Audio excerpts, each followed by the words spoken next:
जब शील्ड के मेंबर तीनों अलग होते हैं तब कुछ ऐसा होता है कि इन तीनों को साथ में आना पड़ता है। हेलो गाइस, आज आपको बताता हूँ कि द शील्ड मेंबर्स का लास्ट रीयूनियन कैसे होता है। लुकेमिया से बैटल करने के लिए रोमन डब्ल्यूडब्ल्यूई से चले जाते हैं, जिसके बाद डीन सेथ पर टर्न कर देते हैं। फिर 25 फरवरी 2019 जब डीन एम्ब्रोज ड्रू मैकिंटायर से लड़ रहे होते हैं, लेकिन Elias, Baron Corbin and Bobby Leslie Dean पर अटैक कर देते हैं, जिसके बाद ये चारों मिलकर डीन को मारते हैं। तभी सेथ चेयर के साथ अरीना में आते हैं एंड लुकेमिया से बैटल लड़के रोमन का भी रिटर्न हो जाता है। सेथ एंड रोमन इन चारों को टेक डाउन करते हैं, जिसके बाद डीन को थोड़ा सा लुक देके वहां से चले जाते हैं। जिसके थोड़ी देर बाद रोमन रिंग में आते हैं एंड बोलते हैं, मैंने तुम लोगों को बहुत ज्यादा मिस किया है और तुमसे ग्रेट ऑडियंस कहीं भी नहीं है। इतनी बड़ी लड़ाई लड़के मैं वापस आया हूँ एक मिशन के साथ और मुझे अपने आप पे भरोसा है कि मैं उसे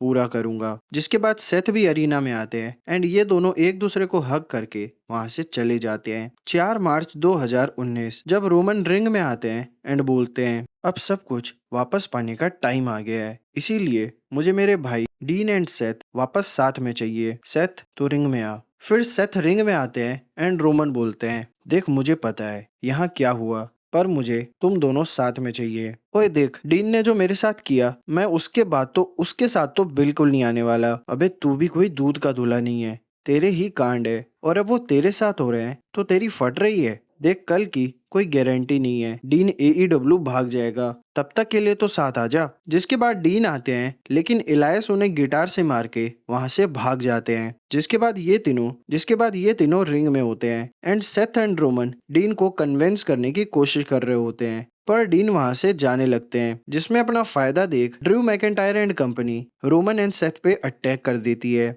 जिसे देख हमारे सॉफ्ट हार्ट डीन एम्ब्रोज पिघल जाते हैं और अपने भाइयों को बचाते हैं। जिसके बाद इनका रीयूनियन हो जाता है और थोड़े टाइम बाद डीन डब्ल्यूडब्ल्यूई से चले जाते हैं। जिसके बाद से डीन और द शील्ड के रीयूनियन का डब्ल्यूडब्ल्यूई यूनिवर्स बेसब्री से इंतजार कर रहा है।